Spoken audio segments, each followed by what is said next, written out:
जय हिंद दोस्तों। तो चलिए शुरू करते हैं आज का हमारा पहला प्रश्न क्या रहा समझते हैं। देखिए पहला प्रश्न कहता है कि 0.5 1/2 50% और √2 सभी है। ये दे दिया है और पूछता है कि सभी है क्या है। तो ऑप्शन में है आपका परिमेय संख्या, उसके बाद पूर्णांक, उसके बाद अपरिमेय संख्या और वास्तविक संख्या। तो चलिए पहले देखते हैं क्या क्या दिया गया। 0.5 दिया गया, 0.5 है।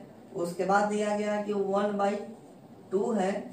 उसके बाद दिया गया है 50%। उसके बाद दिया गया है आपको √2।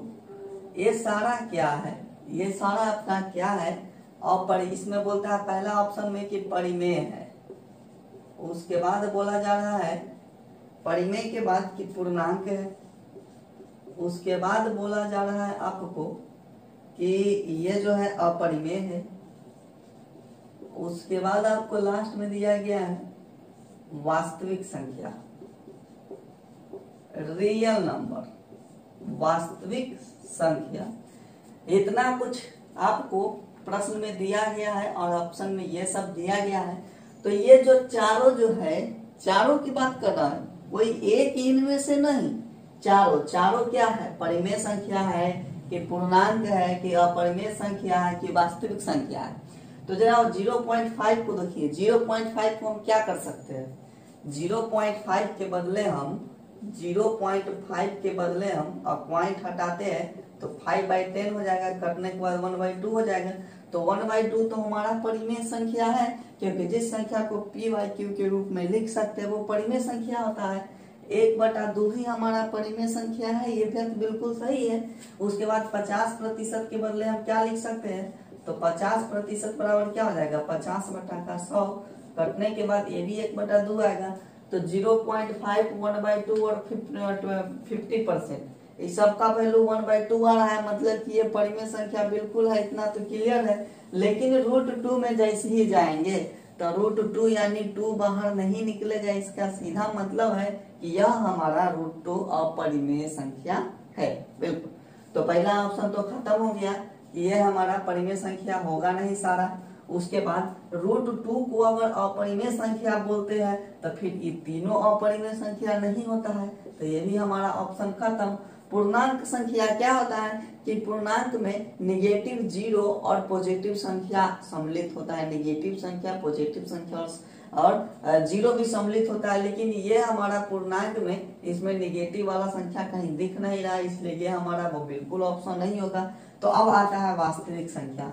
वास्तविक संख्या में क्या होता है कि परिमेय संख्या और अपरिमेय संख्या दोनों संख्याओं को हम वास्तविक संख्या मानते हैं। वास्तविक संख्या में परिमेय संख्या और अपरिमेय संख्या दोनों संख्याएं आती है। इसलिए ये सारा जो आपका एग्जाम्पल दिया गया था, सारा की बात कर रहे हैं, वो आपका वास्तविक संख्या रियल नंबर हो जाएगा। ये आपका ऑप्शन नंबर डी सही है। कहाँ पूछा गया है देख लीजिए। अच्छा क्वेश्चन है आरआरबी ग्रुप डी 26 नवंबर 2018 फर्स्ट शिफ्ट में ये क्वेश्चन पूछा गया था। चलिए अब देखते हैं नेक्स्ट दूसरा प्रश्न हमारा क्या कहा गया है। एक चिन्ह दिया गया है और ये चिन्ह क्या प्रदर्शित करता है, इस चीज को दिखाना है। जैसे गणित का एक चिन्ह है, ये दिखाया गया चिन्ह, और इस चीज क्या चीज को प्रदर्शित करता है? घटाव को प्रदर्शित करता है, कि जोड़ को प्रदर्शित करता है, कि भाग को प्रदर्शित करता है, कि गुणा को प्रदर्शित करता है। तो ये जो चिन्ह है आपको ये क्या चीज प्रदर्शित करता है तो आपको दिखाना है। देखिए ये समेशन का चिन्ह होता है। समेशन समझते हैं, सम, जोड़, योग का चिन्ह यह है। ठीक, तो ये जो आपका चिन्ह है वो समेशन का चिन्ह है, जोड़ का चिन्ह है। इस चीज को समझना पड़ेगा आपको। ठीक है, चिन्ह से भी क्वेश्चन पूछा गया है। कहाँ पूछा गया है समझिए। ये प्रश्न आपको पूछा गया आरआरबी इलाहाबाद ग्रुप डी परीक्षा 2013 में पूछा गया था।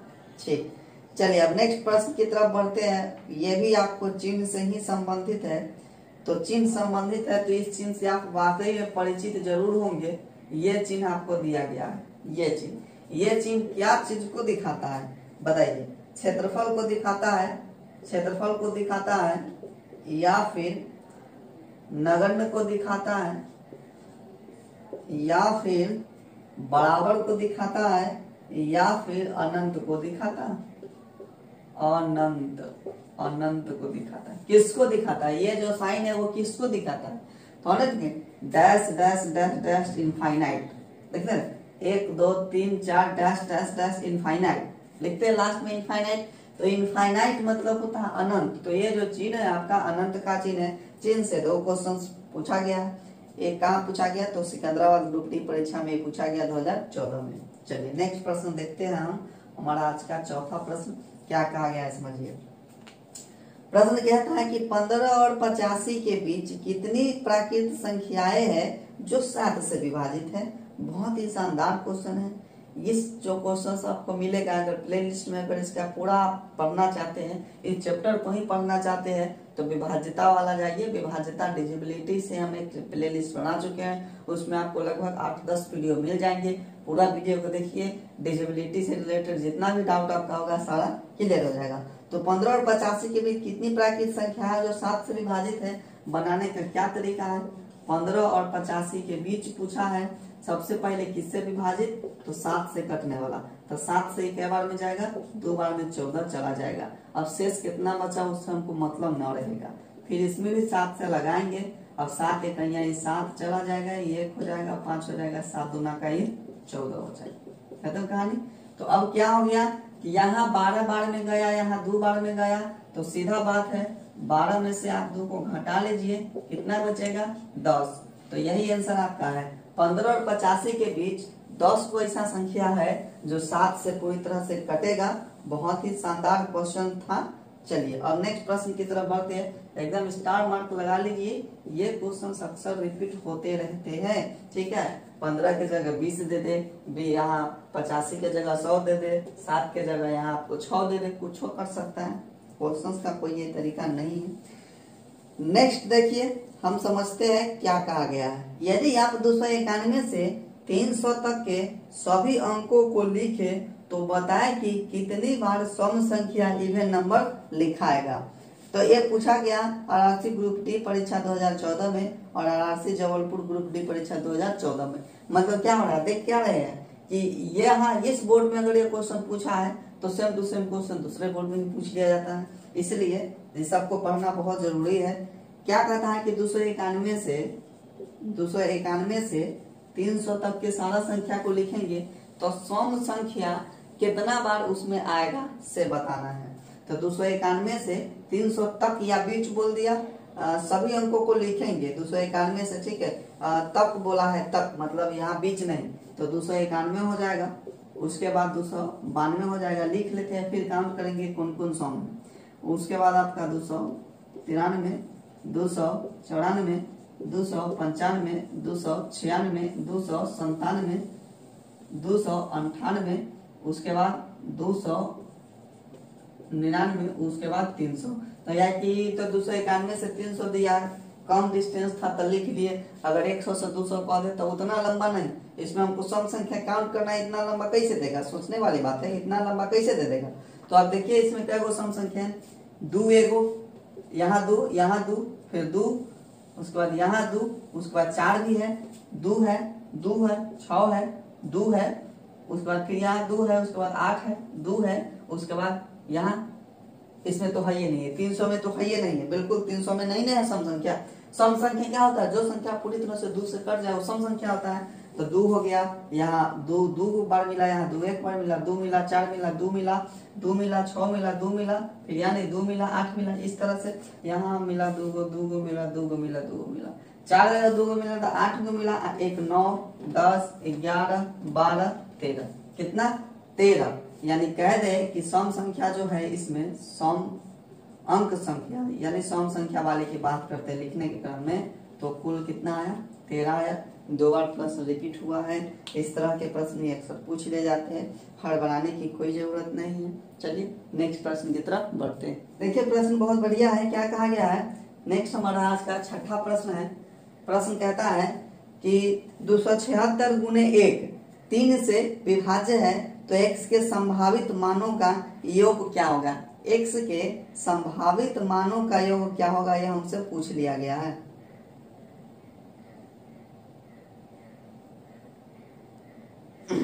चलिए नेक्स्ट प्रश्न क्या कहा गया है समझिए।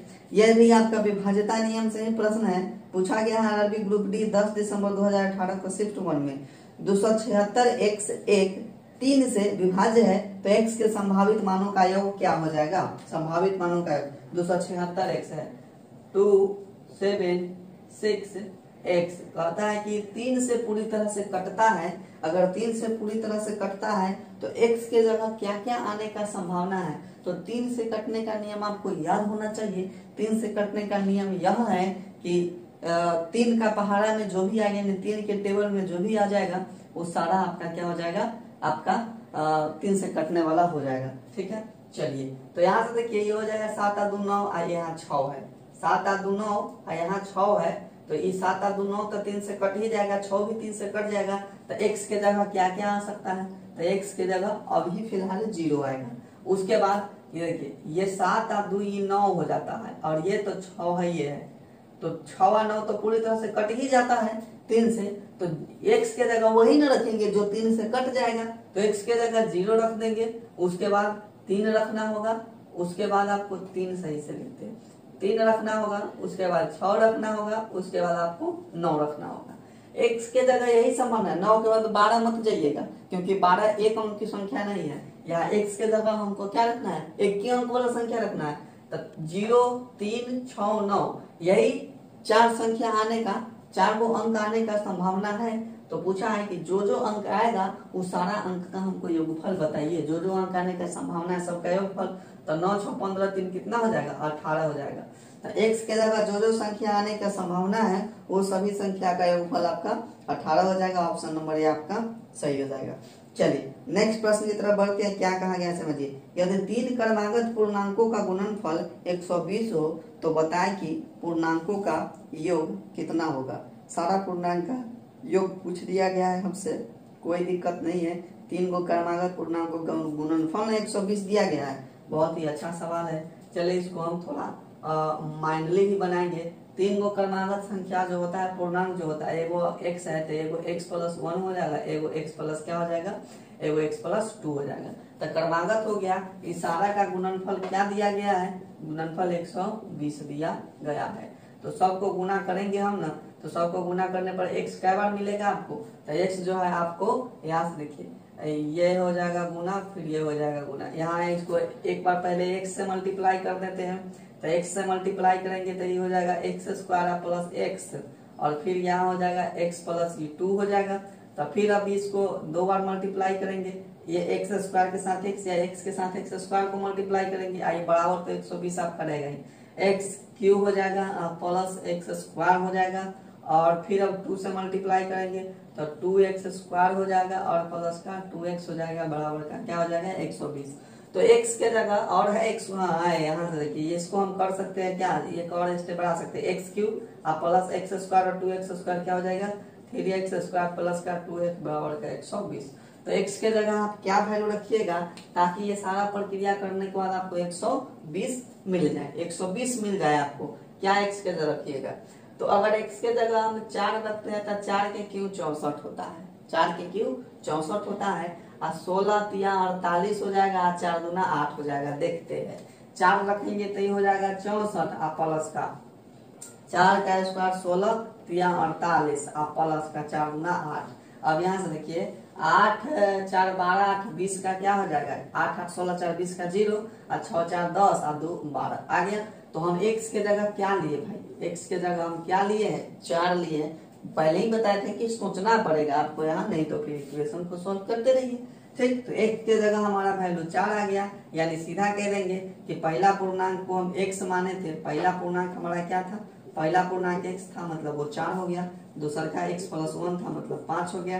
तीसर का x प्लस 2 था। तो x के जगह हमको कितना रखना है? 4 और 2 क्या हो जाएगा? 6। आज देखिए 5 चौका 20 20 छठे 120 हो जाता है, यानी 6 दूना 12। तो सारा का गुना करने से 120 आया कि नहीं आया? बिल्कुल आया। तो हमारे यहाँ जो हो जाएगा, क्या पूछा गया था? पूर्णांक पूछा गया था। तो बताइए कि पूर्णांकों का योग क्या हो जाएगा। तो पूर्णांक कौन कौन है? 4 है, 5 है, 6 है। क्या हो जाएगा? 6 5 11 4 15। पूर्णांकों का योग 15 हो जाएगा। और यही हमसे पूछा गया था पूर्णांकों का योग कितना होगा। बहुत ही अच्छा बोर्ड में पूछा गया है। आरआरसी हाजीपुर ग्रुप डी परीक्षा 2014 में यह प्रश्न पूछा गया था। चलिए नेक्स्ट प्रश्न की तरफ बढ़ते हैं, जो आज का हमारा 8वां प्रश्न है। क्या कहा गया है समझिए। तीन अनुक्रमिक संख्याओं का योग 333 है, अंतिम दो संख्याओं का योग क्या हो जाएगा। चलिए, बहुत ही बढ़िया क्वेश्चन है। इस तरह के प्रश्न को हम पीछे बना चुके हैं। तीन गो अनुक्रमिक संख्या है, मतलब तीन गो लगातार संख्या है, उसका योग दे दिया गया है 333। तो इस तरह के प्रश्न को क्या करते हैं कि जो योग देता है अजय गो संख्या है उससे हम भाग दे लेते हैं। तो योग दिया 333 और हम 3 से भाग दे लेंगे कि तीन गो क्रमिक संख्या है, तो काटने के बाद कितना हो जाएगा 111। अक्रमिक संख्या है तो जो ये कट के जो आता है वो बीच वाला संख्या आता है, कट के जो आता है वो मध्य में संख्या आता है, मध्य वाला संख्या आता है। तो ये मध्य का संख्या हो गया, एक बाद एगो संख्या आगे होगा और एक बाद एगो संख्या पीछे होगा। ठीक है, तो 111 के आगे जो हो जाएगा आपका 112 हो जाएगा और इससे पहले कितना हो जाएगा 110 हो जाएगा। ये जो आता है कटने के बाद 111 जो आया वो बीच वाला संख्या आता है, औसत आता है, मध्य वाला संख्या आता है। तो क्रमिक संख्या तो एगो संख्या पीछे होगा, एगो संख्या आगे होगा। आप सही है। हमसे पूछा गया अंतिम दो संख्याओं का योग क्या होगा। अंतिम दो संख्या 111 और 112 है, दोनों को जोड़ दीजिए तो कितना हो जाएगा 2 1 3 हो जाएगा। उसके बाद ये 2 हो जाएगा 223। अंतिम दोनों संख्या का योगफल 223 हो जाएगा। ऑप्शन नंबर आपका डी नंबर सही है। कहाँ पूछा गया, राजसी बिलासपुर ग्रुप डी परीक्षा 2014 में ये प्रश्न पूछा गया था। चलिए आज का हमारा 9वां प्रश्न क्या रहा समझते हैं। प्रश्न कहता है कि दो वास्तविक संख्याओं का अंतर 60 है, यदि इनके वर्गों का अंतर 210 है तो उन दोनों वास्तविक संख्याओं का योग क्या होगा। थोड़ा सा दिमाग लगाइएगा तो बनेगा। कहाँ पूछा गया, आरआरसी दिल्ली ग्रुप डी परीक्षा 2014 में। तो दो वास्तविक संख्या का योग जो है अंतर, दो वास्तविक संख्याओं का अंतर 60 है। तो अंतर 60 है तो वास्तविक संख्या एगो x हो गया एगो y हो गया, ये दोनों का अंतर जो है 7 दिया गया है। पता है कि वास्तविक संख्याओं के वर्गों का अंतर 210 है, तो वर्ग का अंतर करता है x square minus y square बराबर क्या हो जाएगा 210 दिया गया, तो 210 लिख लेते हैं। चलिए ये 210 हो गया। चलिए प्रश्न में दिया गया कि x माइनस y मतलब दोनों संख्याओं का अंतर 7 है और दोनों संख्याओं के वर्ग का अंतर 210 है। हमसे पूछा है दोनों संख्याओं का योगफल कितना हो जाएगा बताइए।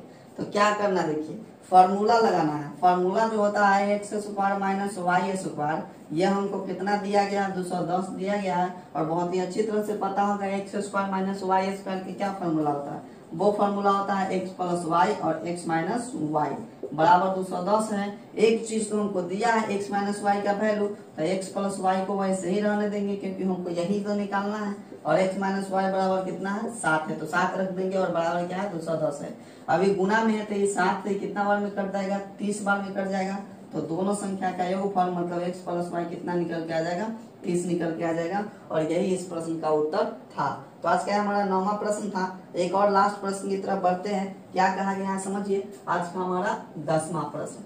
प्रश्न कह रहा है कि दो क्रमिक विषम पूर्णांकों के वर्गों के बीच का अंतर सदैव किससे विभाज्य होगा। दो गो क्रमिक जो है आपको विषम पूर्णांक लेना है और उसका वर्ग करना है और उसका जो अंतर आएगा वो हमेशा किससे विभाजित होगा 3 से 6 से 7 से 8 से। तो हम दो गो क्रमिक विषम संख्या ले लेते हैं। तो एगो हो जाएगा आपका 3, एगो हो जाएगा 5। सबसे छोटके लेते हैं तो 3 का स्क्वायर हो जाएगा 9 और 5 का स्क्वायर हो जाएगा 25। दोनों का अंतर लीजिए तो दोनों का अंतर लेने से कितना होता है 16 हो जाएगा। ठीक है, एक ये हम ले लिए। उसके बाद हम ले लेते हैं 7 ले लेते हैं और 9 ले लेते हैं। तो 7 का स्क्वायर कितना हो जाएगा 7 7 49 हो जाएगा। 9 का स्क्वायर कितना हो जाएगा 81 हो जाएगा। ये दोनों का फिर हम अंतर लेते हैं तो अंतर लेंगे तो क्या हो जाएगा यहाँ 11 में से 9 चला जाएगा। 11 में से 9 चला जाएगा तो 2 बच जाएगा। उसके बाद जो है यहाँ ये बच जाएगा 7 और 7 में से 4 जाएगा तो 3 बच जाएगा 32। तो ऑप्शन में जो आपको दिया गया है 2 तक की चेक काफी है। 3 है 6 है 7 है 8 है। 3 6 7 8 ऑप्शन है आपका 3 6 7 8। तो 3 से 6 से 7 से ये नहीं करता है, नहीं करता है। किससे करता है दोनों संख्या से करता है। तो कोई भी दुनिया का कोई भी दो गो क्रमांक आप विषम संख्या लीजिए उसके वर्ग का अंतर कीजिए हमेशा और हमेशा किससे कटेगा 8 से कटेगा। रिपीट हुआ है प्रश्न आरआरसी पटना ग्रुप डी परीक्षा 2014 में और आरआरसी मालदा ग्रुप डी परीक्षा 2009 में और आरआरसी कोलकाता ग्रुप डी परीक्षा 2009 में। तो ये क्वेश्चंस कई बार रिपीट हुआ है, इसको ध्यान में रखना है। तो चलिए आज के लिए इतना ही रखते हैं, फिर मिलेंगे क्लास में, तब तक के लिए जय हिंद।